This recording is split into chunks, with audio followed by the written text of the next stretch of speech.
Coco Brown is a comedian who packs the house and then brings it down.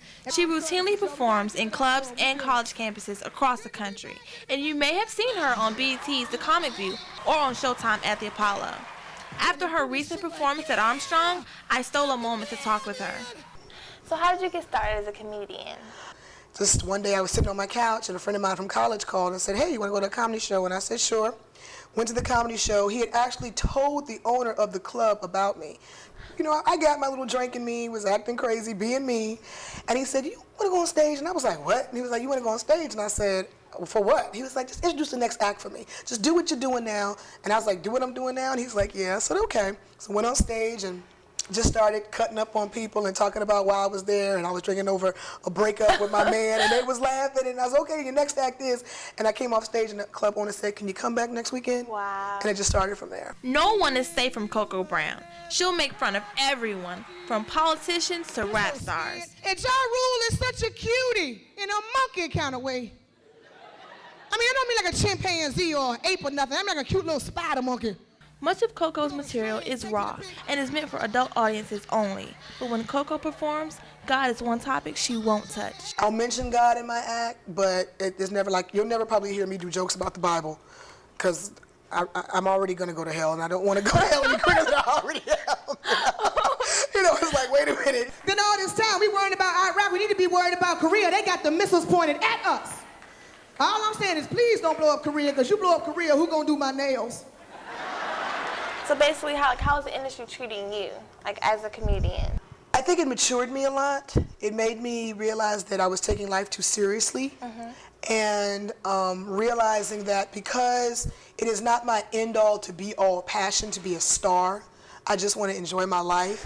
I got one girlfriend, I didn't even know she was messed up. I thought she had a cheap cell phone. Then I found out she was deaf. I ain't lying. I be calling, I be like, hey girl, what's going on? Nothing. Your phone breaking up. No phone. Hollywood is very stereotypical, especially when it comes to black women.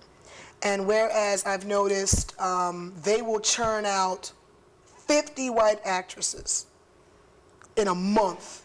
They'll make up shows like The OC and give 50 white women a show that make them stars. With black women, they let about 2 of us in every 5 years, and they will milk us till people get sick of us. Then they'll bring 2 more in. So it's almost like a rotation. I like to call it a Holly Berry. When Holly first came on the scene, Holly was doing the black movies and the ghetto roles and all of that. I mean, she did B.A.P.s, for God's sake. But once she got in the door, where she could call some shots, that's when she began to make movies that meant something to her. Yeah, man, it's beautiful to see us sitting together. Laughter's for everybody. You know, it ain't got no color. Because I'm going to talk about every damn body in here. I don't give a shit. What do you think about supermodels in the industry today? What you mean, supermodels? Supermodels, like... More power to them if you're that bony and can stay that bony without being a cokehead. Right. But I just hope that it doesn't give, you know, young girls this whole thing that you have to be a twig to be pretty. Men talk about they want a woman with a little skinny with a big booty and no boobs. Look like you want a little boy. Women are beautiful in all shapes and sizes and colors and hair lengths and everything. Of course, yeah. As a young entertainer, Coco had to learn how to be herself. For a long time on stage, I was emulating people that I liked. Right. You know, their mannerisms and all that. And when I finally said, you know what, I'm going to do me. I'm going to make them accept me. So now what you see on that stage is an exaggeration of me. Over there, over there, over there. It's so obvious, over there. Look at my foot, don't look at me. Don't look at me, look at my foot. It made me realize just who I am and getting comfortable in my own skin.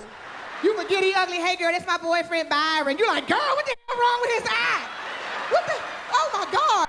You know, I'm enjoying myself, I'm enjoying my life. If I was to die tomorrow, I've lived a very fulfilling life. I've seen the world on somebody else's ticket. And, you know, I have no complaints. Well, I just want to thank you for, you know, taking time out to talk with us. I enjoyed the show. Thank I really you. did, so. Thank you so much, honey. Thank you. To learn more about Coco Brown, visit her websites. For Compass Interactive, I'm Javelle Johnson.